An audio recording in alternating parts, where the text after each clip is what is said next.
Hey there, welcome to Finding Fabulous, where this next chapter is about discovering what truly lights you up.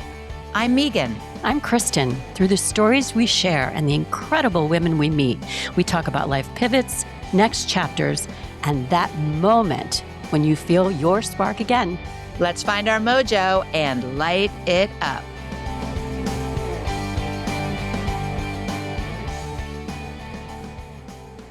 We are so excited to have our guest, Leslie, today. Hi, Leslie. Hi. Hey, we're so excited to have you on. Oh, thank you both. I'm excited to be here. Okay, guys. So Leslie Kumar grew up in Springfield, Illinois. And after earning her journalism degree, Leslie headed straight to New York City. There, she worked for a jewelry company and then in marketing for some of the most high-end residential developments in the country.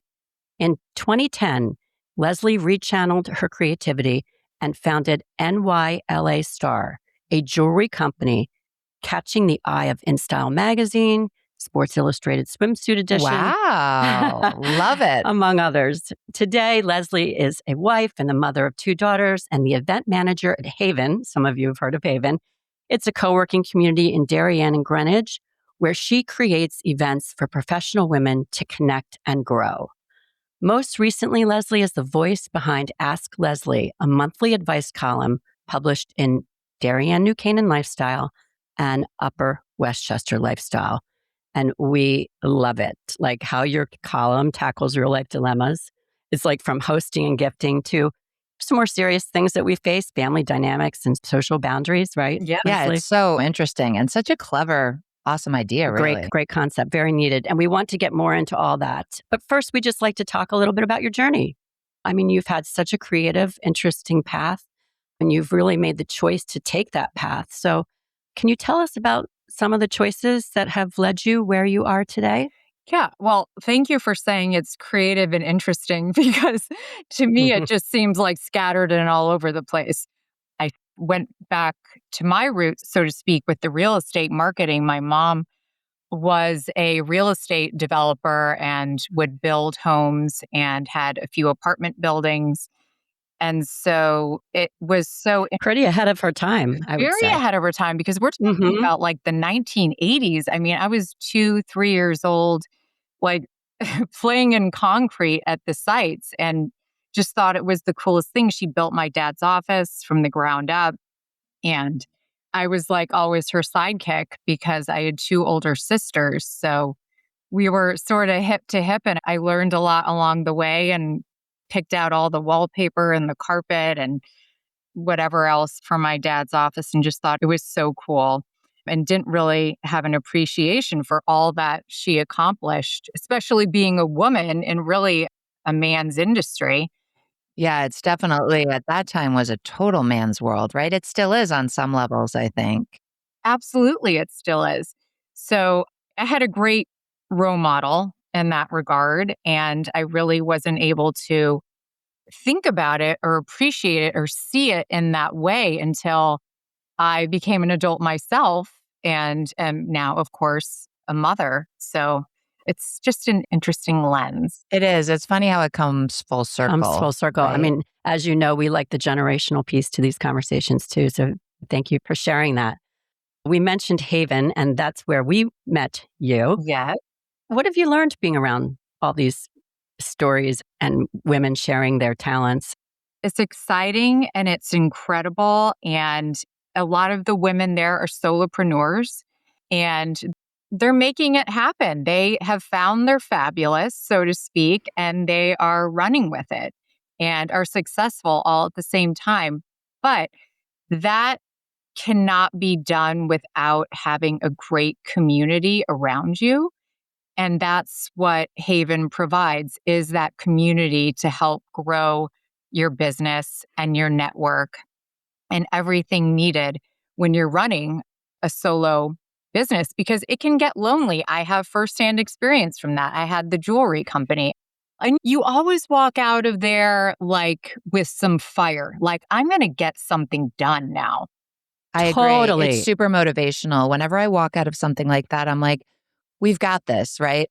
We've really found that because I don't think that was always the case necessarily. Kristin and I talk a little bit about back in the day when it wasn't as easy to support each other because everybody was on their own mission. Whereas now I think in midlife, we're all just where we're supposed to be. And there is really this sense that women who are trying to get out there and do things are really pulling for other women that are trying to do things. And that's been a real, I don't know, that's been really a cool thing that we've experienced through this podcast.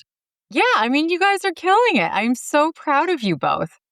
Well, you're so cute. Oh I my don't know gosh. about that, but I am No. grateful for the partner that I have. When you talked about doing it alone, I Yes. think that it's such a gift if you have a partner that you can really connect with and depend on and be honest with. It does help because you're not completely alone. I think to do it all by yourself is also really challenging. Oh, yeah. It's daunting, right? Yes, it is, because you constantly have those questions like, am I doing it right? Should I be doing it differently? What if this goes wrong? Or just someone to just have that support and to bounce ideas off of, or to just share the workload with. Yes. To share the workload with, to share the anxious moments too. It's like, I can't tell you how many times like Meghan will show up at my place or me at hers, and we're coming out of the world and we're just got to take a little time off. Oh, Settle yeah. in, The drama. right? We're going down in flames. She's like, it's all good. It's going to be okay. Everybody's busy this weekend. It's a holiday weekend. And I'm like, you're right. It's Yeah. all good. It's all good. Okay. So that leads me to a question about your new fabulous column. Oh my God. And it is called Ask Leslie. So earlier this year, with a pink telephone, a killer launch party, We have the and a new issue right here in front of Oh. us. It's beautiful. love it. A killer launch party and a very clear mission. You came out with Ask Leslie. So, can you tell us a little bit about your mission? What inspired you to start this column? Yeah, absolutely. So basically, how it started is, well, it's rooted in my passion for writing, really, which I am so proud to finally be using that. But really, I've been the resource for friends for many years of like, where do I go to dinner? Where should I travel? What should I wear? And I love that. I love helping my friends answer those questions. I feel like I just have always had a natural knack for it. And if I didn't have the answer, I would find the answer for them. And I know this sounds kooky, but I had the idea to start this column when I was in the shower. And I don't know if this happens to you guys, but Great ideas come from the shower. Great ideas are born in very, very interesting places. And so I had the idea of like, oh my God, this would be so perfect for me and so me. This advice column is just, it's very me. I love that. And so then the next step was, okay, here's the idea. What do I do about it? How do I get this thing off the ground? And not to interrupt you, but this is great for our listeners to hear because Sure. we talk about it all the time. It's figuring out how to take that first step because so many people have great ideas and then they never act on them. So They stay in the shower stall, They right? stay in the Yeah. shower. Exactly. So anyway, continue because I think it's so interesting to hear how people get from A to B. Yeah. So I thought about, okay, how can I make this happen? Who do I know? Which is why connections are so important. And I know the editor for years. This is going back to my jewelry days of Darian New Canaan Lifestyle Magazine. Reached out to her and basically pitched it to her. And she said, oh my gosh, I love this. Yes, let's do it. And I was like, okay. And then about 6 months later, the first issue came into print. So it launched in December of 2025. So it's all very new. This is new and exciting. Wow, right? So exciting. For both of you. Yeah. So Great. how did you present it to her? Just sort of the way you presented it to us? Was it? Well, I presented it in a way of like, this could be great for your readers and your advertisers. I think it could increase engagement. It's something that people are genuinely interested in. And maybe that's just what I think, but I think it's so interesting to read about people's issues or dilemmas or problems and see what other people's answers might be and then see what your answer might be to that. It's It's entertaining. that vulnerability piece, right? We're kind of all in this together. Yes. And I feel like I haven't seen anything else out there or like that being published in any of the other local magazines. And what are some of the topics that you have breached that have been sort of maybe the top 3 topics in terms of responses or curiosity? Friendships, social dynamics, modern etiquette, boundaries. I mean, you name it. There's been so many great questions, fashion questions. My favorite is like all the little etiquette questions about like hosting and things like that. Yes. And taking care of yards and who's Yes, responsible for I what. know. I know. That one. I love the questions that come through. Or like, what do you do when your brother-in-law owes a family friend $10,000? Is it your problem or is it not? Yeah. I mean, they really do range the gamut Right. for It's you. kind of fascinating because you get to It's talk about cool. all kinds of different things Yeah. and hear about all kinds of different things and so many different perspectives, which is interesting. And by the way, potentially you get some great advice along the way. I know you give some good advice, but it's also kind of Yeah. It's interesting, the like you said, exchange, right? yeah, to hear other perspectives. Like it wouldn't have even occurred to me to think about that perhaps, right? And then all of a sudden you're like, that's an easy fix or a solution to this problem. So I think a lot of women probably love this article. Well, and Leslie, too, what I like about it is I feel like there's a community kind of outreach piece to it as well. And I'm sure that's what the magazine and your publisher enjoy too, as well as the readers, right?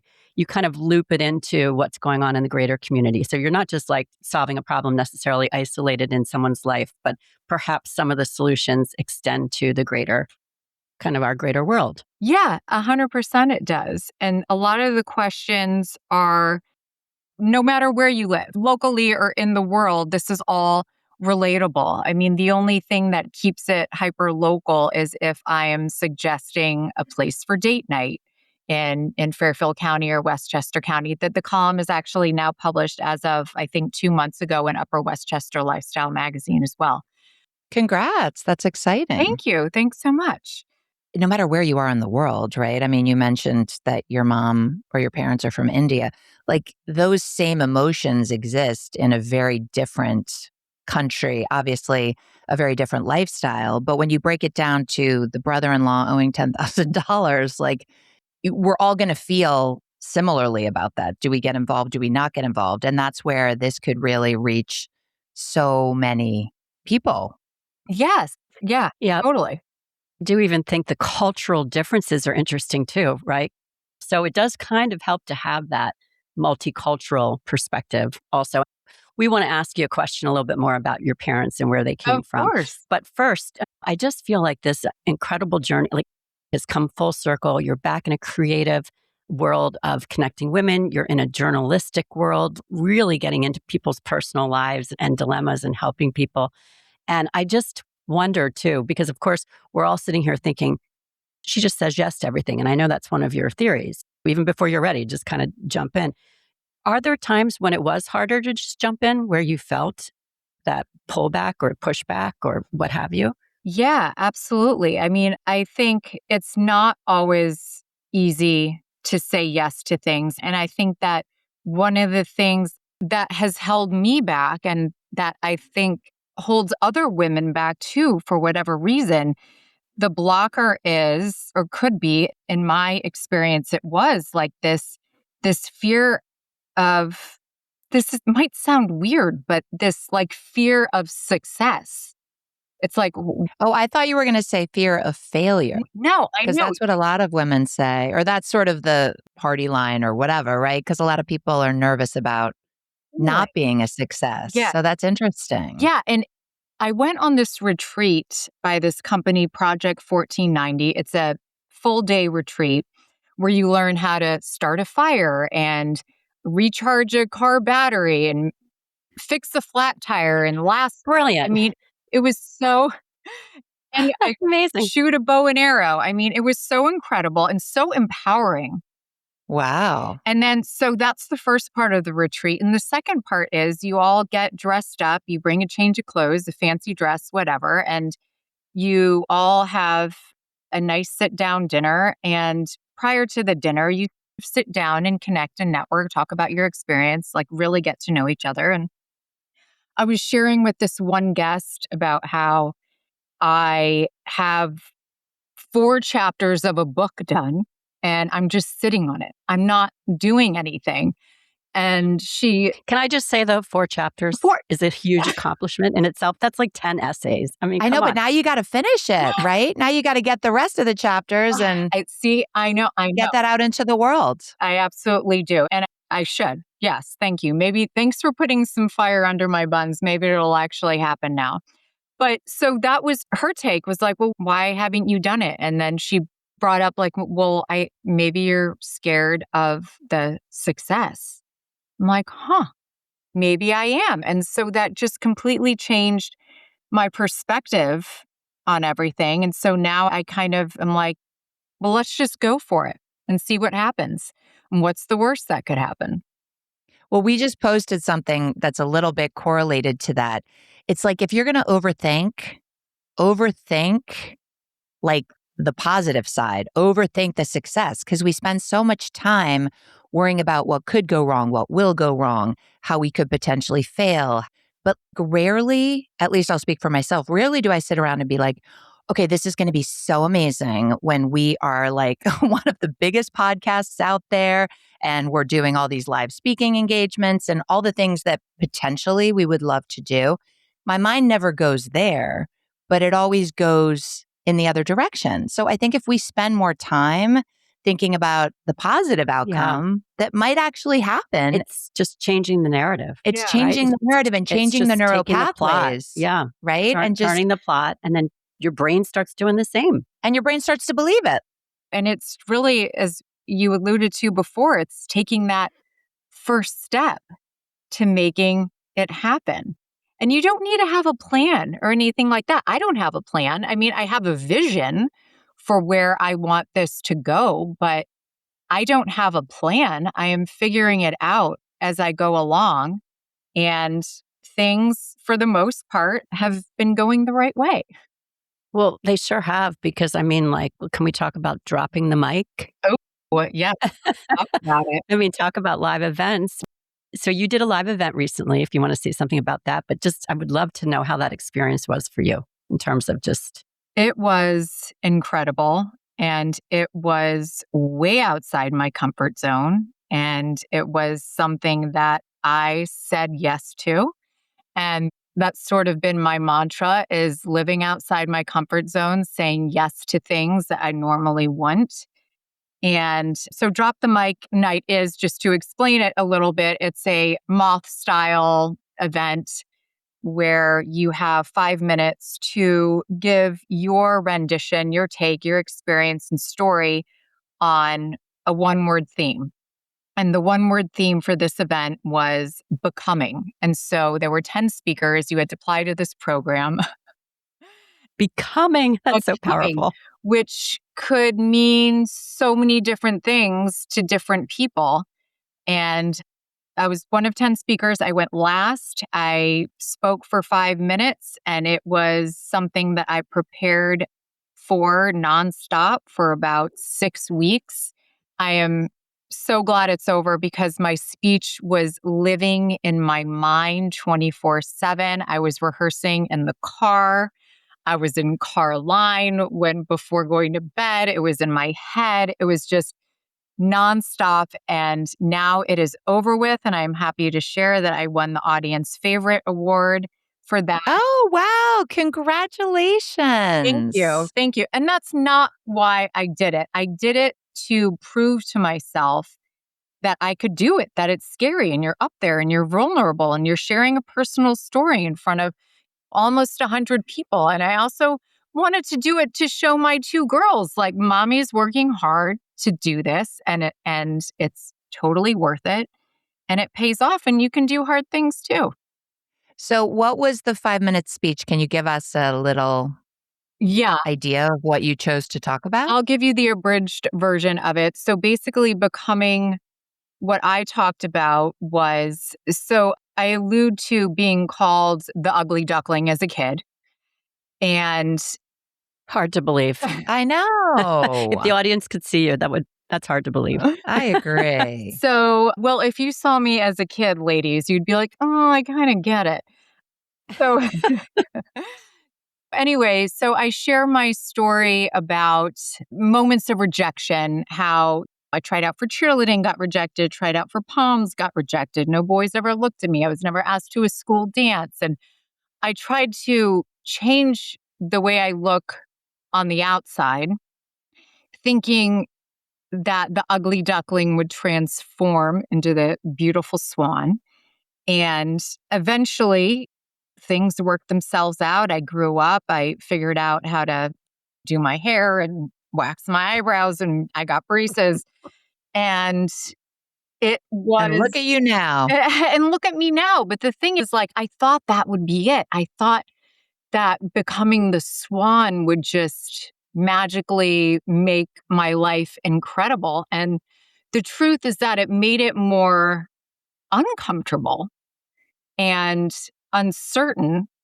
I didn't feel like I was being really true to myself. So the point is, the swan wasn't the point. The point is really just finding your passion and being true to yourself. And what that is for me right now is having found and created my own opportunity, which is the Ask Leslie column. Oh, I have Oh my gosh, I goosebumps. do That too. actually makes me so happy for you. And that's kind of what this podcast is about. I'm so glad I asked the question because it really is. It's something different for everybody, but that spark that lights you up, brings you joy, passion, that you're excited to get up every day and do it. It is life-changing. I feel like it gives you so much oomph in life in general. But then the path getting there is so uncertain. It's sideways, it's sliding doors, it's closing doors and reopening. It's all kinds of things, right? And realizing too that sometimes the swan versus the ugly duckling or getting the followers versus not, it's not that the goal ends there. It's just that's sort of a means to a bigger thing. And unfortunately, the good, bad, and the ugly sometimes comes along the way to stay true to that mission, right? That is so well said. And I completely agree with that. Wow. Wow. Okay. Yay. Go, Leslie. Yeah, go, Maybe we Leslie. should try and do. I just wanted to share too that as we were talking about like doing uncomfortable things, I'm not 100% comfortable with this because, and maybe you guys feel this too. Meaning the article, No, meaning the ugly duckling versus the swan. so I'm uncomfortable in the sense that like, okay, I've created this brand, but I am the face of the brand. So I am trying to get comfortable with that because it's uncomfortable for me to like put myself out there on social media. But I know that is something that needs to be done to gain followers, to gain traction, to get noticed. To reach people if you're going to. Well, that's the thing. And we feel the same way. It's like, who used the word recently? Somebody we were interviewing was like, it's just so cringe. And that's a word that our kids use. But cringe with capital letters is exactly what it feels like. And yet, I say to Kristin all the time, she was in advertising. I was not. It is like the modern day advertising. So if you try, we've tried, at least I've tried, because I feel cringe all the time about it. If you take yourself out of it and you say, I'm doing it for the brand, this is my marketing tool, and this is why I'm doing it, how I'm doing it, and there's a fabulous message behind it, right? It's not just me talking about my vacations or my this or my that. It's actually like, we have a message, you have a message, then just get out there and do it. I like the word intention. Not just right? beautiful. Yeah. Because even when our kids, you talked about being a role model for your kids, even when our kids on occasion, I'll speak for myself, my kids might say, Mom, that post, is it cringy? I'm like, listen, maybe, but my intentions are in the right place. I'm trying to get to a bigger picture here. Oh, yeah. Right? My kids are right there with your kids. I mean, I don't even think my girls are supportive. I think my boys are like, what? Yeah. I don't even want to know. I do not want to know. I don't know. I don't want to know what finding fabulous actually means. I'm like, your grandmother's open to it, crossing generations. But speaking of parents, Leslie, we did really want to ask you about your parents. Yes. Because you are the daughter of two immigrant parents. I believe your mother is from Croatia. What a beautiful spot. Oh, sorry, I said India. No, and her father is from Okay, India. gotcha. So you're not wrong. Croatia's so beautiful. Beautiful. I was there a couple years ago. Stunning. Yeah. You have said that they instilled a work ethic in you since like the age of 12. I mean, really young, right? How have they influenced you? Have you been a part of that culture? Have you been to India? Have you been to Croatia? I've been to both. And yeah, I've been to Croatia several times. I've been to India only twice. The first time I was there, I was young. I was 8 years old.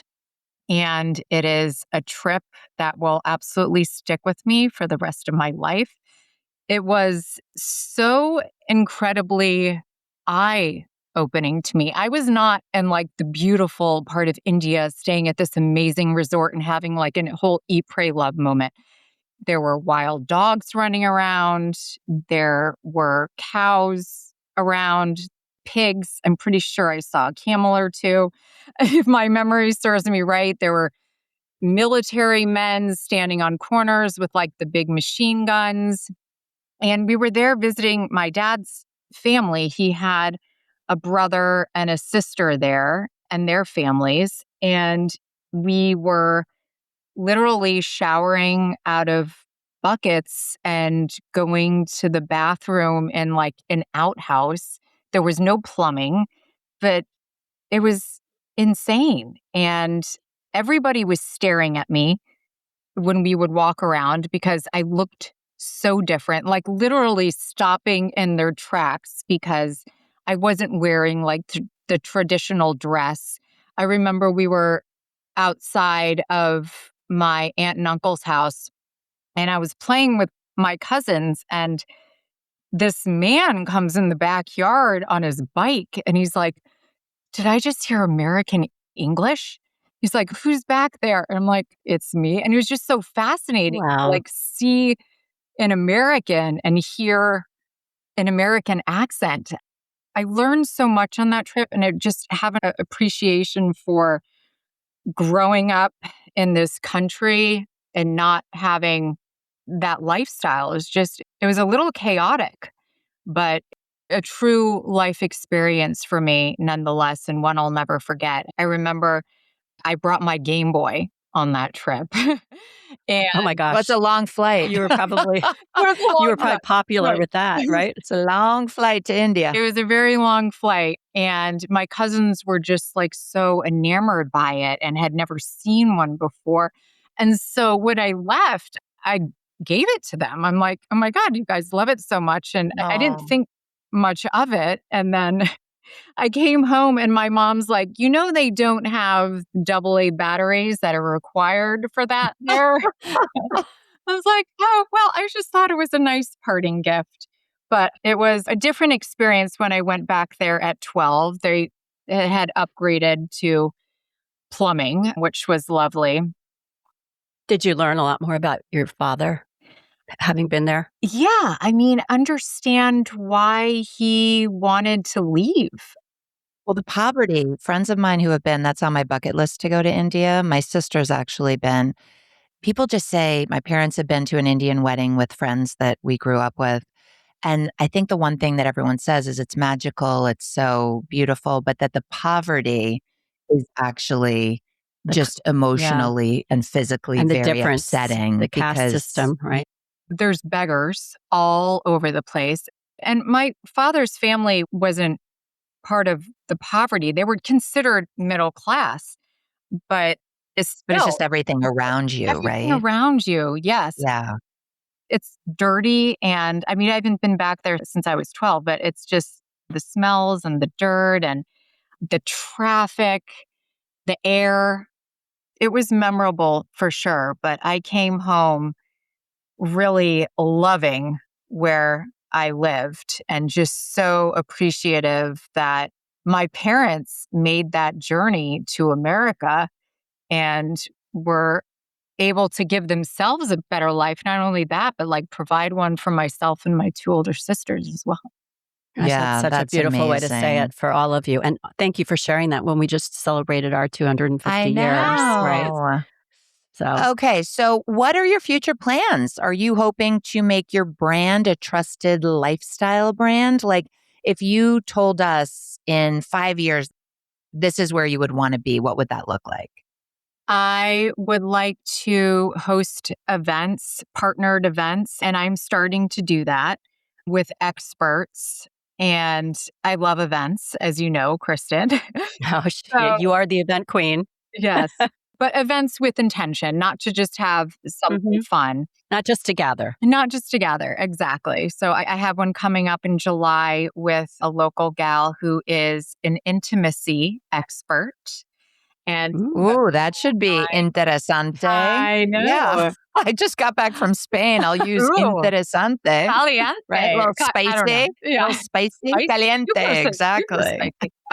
Yeah. So I'll be sure to send you guys the invite for that. And it's going to be like a live Q&A session where people All about that. pre-submit their questions and then the answers will be live at the event. That's in partnership with Of Me and Darien, which is a Medi Spa, and also with La Source, which is right next door in Darien Commons. And having more partnered events like that, becoming more of a trusted go-to source for any advice, and becoming hopefully like a lifestyle brand of sorts. We want to join you for something or other. So, our final question that we like to ask all our guests is Yes. for the woman who hasn't started finding her fabulous, what would you tell her? I would tell the woman that, what are you waiting for? I think that we all have our own fabulous. And I think that most women already know what it is. It's just a matter of doing something about it. We know that there are literally a million podcasts out there, and so many of them are so, so good. We'd love for you to tell your friends, family, and all the women in your life to join us in finding fabulous and lighting it up. Yes, share your stories with us by DMing and following us on Instagram, TikTok, and all your social media at Finding Fabulous Pod. And please subscribe, like, and share wherever you get your podcasts.